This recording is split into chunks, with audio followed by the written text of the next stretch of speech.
Hello, everyone.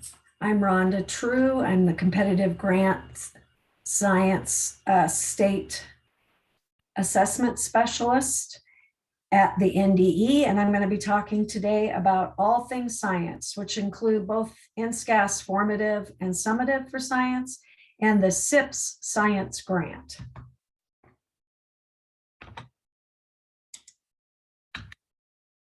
Sorry. So first off, I want to talk about the Nscas Timeline, just to give you a brief overview. So we adopted the new college and career ready standards for science in 2017 and did a lot of visioning work, as you can see, in 2018 with the task force and then pilot development. Proceeded with the pilot. And then in 2020, due to a pause due to COVID, in administering Nscas Summative, we began the development of the Formative Science Classroom Repository, brought in educators virtually and developed some tasks, which I will talk to you later about, for grades kindergarten through 12th grade. In 2021, we field tested. We've continued to develop that formative task repository for use in the classroom by science teachers. And then just this past summer, or this current summer, or however you want to view it, in 2022, last spring, we went operational with the science assessment and then did standard setting this past summer, and the board approved the cut scores just this past board meeting. Everything that we've done around the science system has come about due to our assessment theory of action, and this is basically something that came about through the visioning work with our stakeholders. And the bottom line is these are the outcomes we want for all kids around science, not only in assessment, but with high quality instructional materials and the coherence to those materials, instruction and assessment. These are focused basically on making sure we're integrating the dimensions. We are providing training for our teachers so that they're effective educators of these shifts in instruction to our students to be able to teach to these three-dimensional standards, making sure we're preparing our students for workforce, as well as really just having this integrated system for science between curriculum, instruction, and assessment. The overarching assessment claims we have, again, as I pointed out, we want our students to be critical consumers of information. We want them to be able to gather, analyze, and communicate information from multiple sources and to be able to sense make around problems, familiar and unfamiliar phenomena. And we want these interconnections between science as well as ELA and math and the domains of science. So kids aren't learning in silos, they're learning in integrated ways. This shows you a visual of our science assessment system, the different components. On the left, you would see the classroom tasks that teachers are using, whether those be formal or informal checks to see how students know what they can do. And they are all three-dimensional. That's what those three different colors represent, as our standards are three-dimensional. Then the triangle is the NDE formative task repository. And we have brought educators in to develop this K through 12. And I will show you where that is in a moment. The interim assessment piece, the cloud, these are really district chosen, and people could be writing their own using the principled assessment design process, which is PAD. They could be using map growth, or currently the SIPS grant work is working on some interim assessments that in the near future, after our pilot, teachers across Nebraska could use as well. And then of course we test science at grades 5, 8, and we say 11, which is really the third year cohort for high school. I'm sorry, 5, 8 in the third year cohort, which is the ACT for grade 11. Again, coherence is the key. We really want curriculum instruction and assessment to be feedback loops to each other with learning at the center. And we want our assessment system to be a piece of that talking and assessment system to educators so that they have information to make shifts in their instruction and to provide feedback to students. Audrey Webb, which is our science content specialist, and I have created this framework that we've shared with districts, teachers, and ESUs.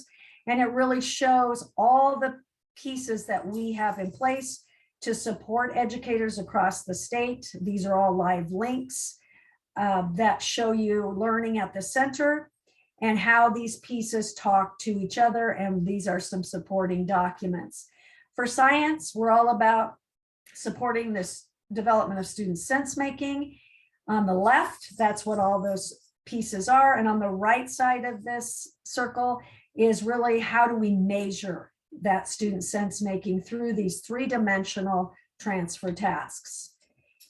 One thing we do to maintain consistency in our science system is say that in the classroom, as well as instruction, as well as in assessment, things should be phenomenon problem focused. We want to engage diverse sense making. We want to require reasoning with evidence. We want to demonstrate understanding of science by doing science. And everything should be grade appropriate 3D targets, as our standards for science are written at the grade level. And the assessment at grades 5 and 8 is written to the content at that grade level. Really, we want to, and we have made shifts for science and assessment. We don't want just students regurgitating facts and definitions back. We want assessments that are anchored in high quality instructional materials. We want to be measuring sense making. We want evidence of their learning. So we're asking them to think through that evidence lens. And we want state resources that not only support state summative, but support all classroom, formative, interim, and all pieces of assessment development. The goal is building from the classroom level up. And we want, if we do that, it makes the summative assessment at the service of the instructional shifts instead of the other way around.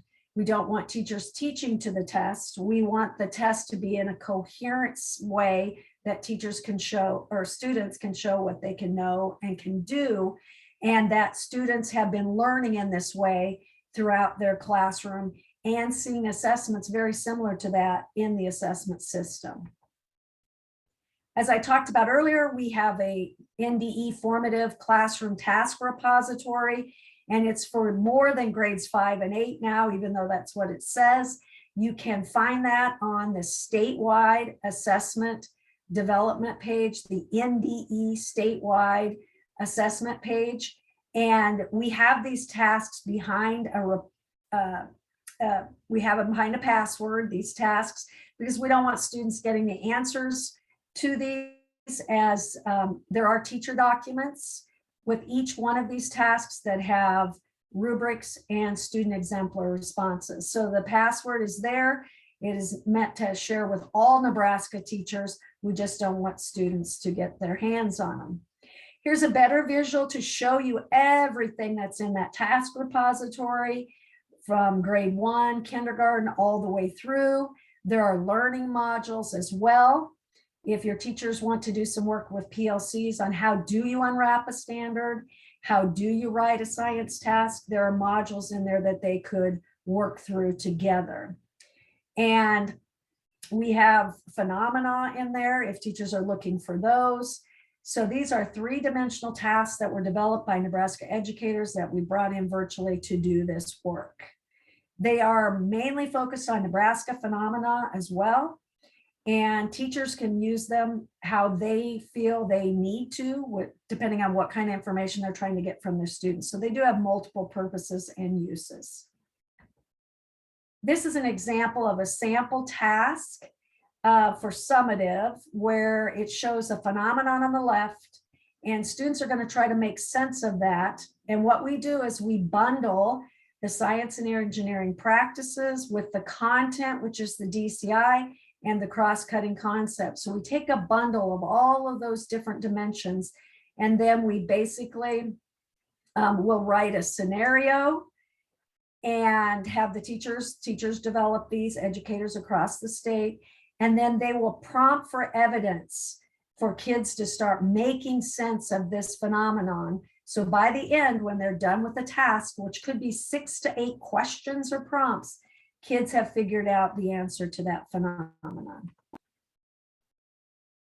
I'm going to shift now to what we call SIPs, which is a stackable, instructionally embedded portable science assessments. And I coordinate that for the state of Nebraska.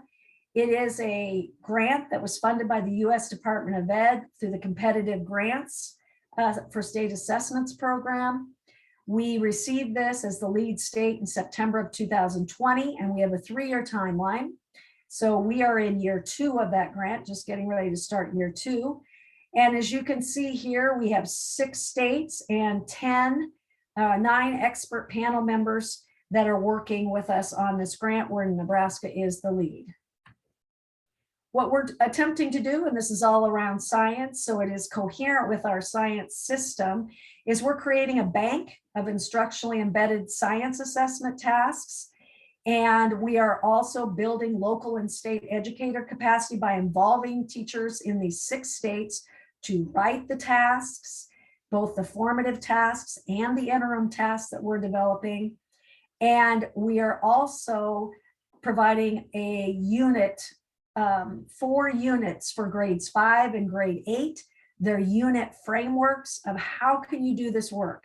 How can you make sure you bundle these PEs, these performance expectations, and embed these assessments so you as a teacher and educator know what students know and can do.